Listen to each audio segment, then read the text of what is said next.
নমস্কার বন্ধুরা, সবাইকে আমার চ্যানেলে স্বাগত। আজ বানাবো নিরামিষ চানা পনির। অনুষ্ঠান বাড়ির স্বাদে খুব কম তেল মশলায় বাড়িতেই বানাবো আজকে চানা পনির। প্রতিটা পনির যেমন কেটেছিলাম সেই রকমই আছে, একটুও ভেঙে যায়নি। এই পদ্ধতিতে রান্না করলে একটা পনিরও ভেঙে যাবে না। চলুন তাহলে রেসিপি শুরু করা যাক। এই বড় ছোলাকে সারা রাত ভিজিয়ে রেখেছিলাম, ছোলাগুলিকে সেদ্ধ করে নেব।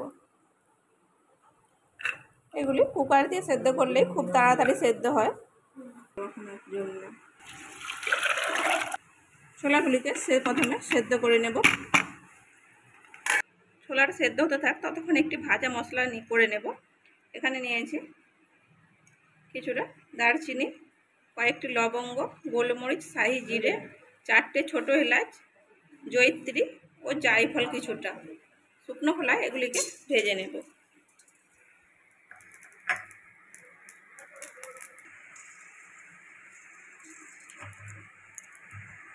ভেজে নিয়েছি, নিয়ে নেব।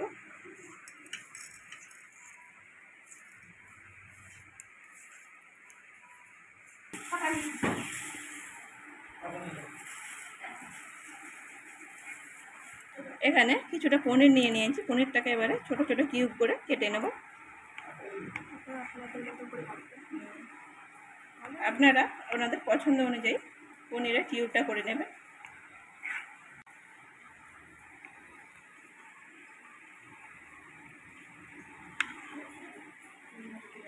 আমি এইভাবে সবটা কেটে নেব।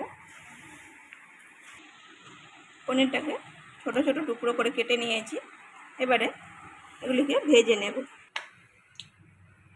কড়াইতে দিয়ে দিলাম কিছুটা পরিমাণ সরষের তেল। এর সাথে দিয়ে দিলাম 1 চামচ পরিমাণ ঘি।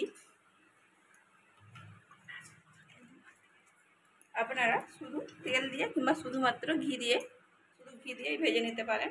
এবার ঘিটা দিয়ে ভাজলে পনিরের স্বাদটা আরও কিছুটা বেড়ে যায়।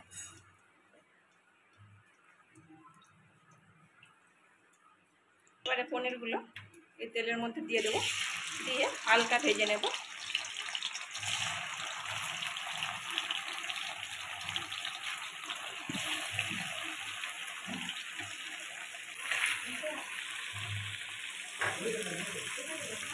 পাত্রে কিছুটা নিয়ে নিয়েছি গরম জল। এটা একবারে ঈষৎ উষ্ণ গরম জল। এর মধ্যে দিয়ে দেব 1 চামচ চিনি, দিয়ে দিলাম কিছুটা লবণ। লবণ আর চিনিটা ভালো করে এই জলের সাথে মিশিয়ে নেব। এই দেবো পনিরগুলি ভাজার পর এই জলের মধ্যে দেব, এতে করে পনিরগুলি সফট থাকবে।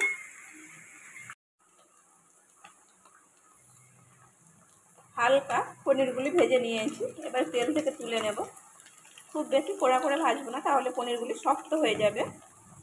এবারে আগে থেকে যে লবণ আর চিনি মিশিয়ে যে জলটি রেখেছিলাম তার মধ্যে দিয়ে দেব।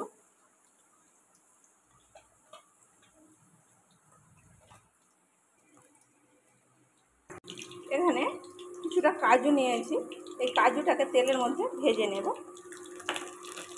কাজুগুলি ভেজে তুলে নিয়েছি। এবারে একটি মিক্সার গ্রাইন্ডারে ছোটো জারের মধ্যে নিয়ে নেব। টমেটো আর একটু বেশি আদাকে আমি ছোটো করে এরকম ছোটো ছোটো টুকরো করে কেটে নিয়েছি, একসঙ্গে দিয়ে পেস্ট করে নেব। কাজু, টমেটো আর আদাটাকে এরকম মিহি করে বেটে নিয়েছি। আর যে শুকনো মশলাটা করেছিলাম সেটিকেও গুঁড়িয়ে নিয়েছি। এদিকে ছোলাটাও সেদ্ধ হয়ে গেছে।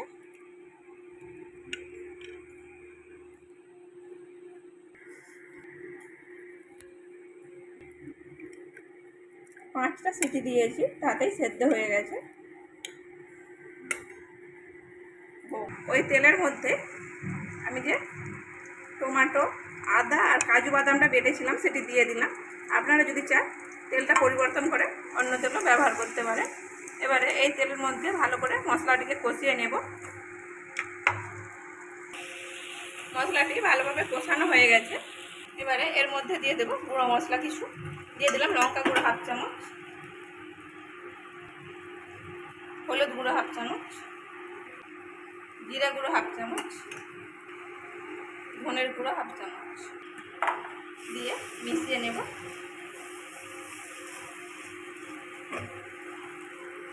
আর রঙের জন্য দিয়ে দিলাম কিছুটা কাশ্মীরি লঙ্কার গুঁড়ো। এবারে আগে থেকে যে ছোলাটা সেদ্ধ করে রেখেছিলাম সেটি দিয়ে দেব।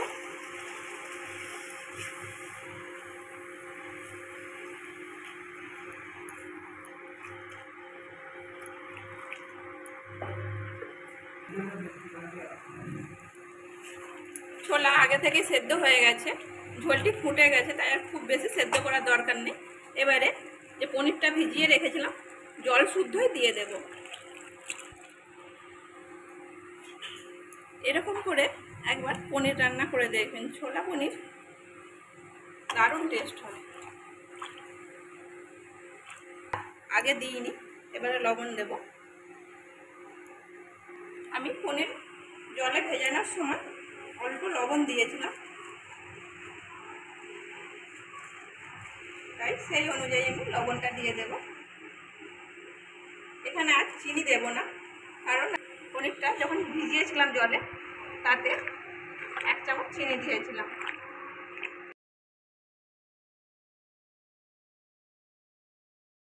ভালোভাবে ফুটিয়ে নেব। খুব ভালোভাবে ফুটে গেছে। ওপর থেকে কিছুটা কুচানো ধনে পাতা দিয়ে দিলাম।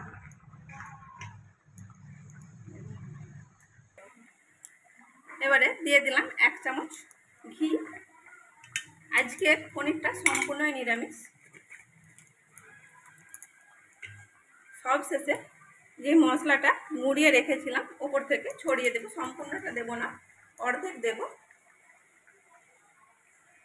এবারে গ্যাসের চুলাটি অফ করে দেব। কিছুক্ষণ ঢেকে রেখে দেব। বেশ কিছুক্ষণ ঢেকে রেখেছিলাম।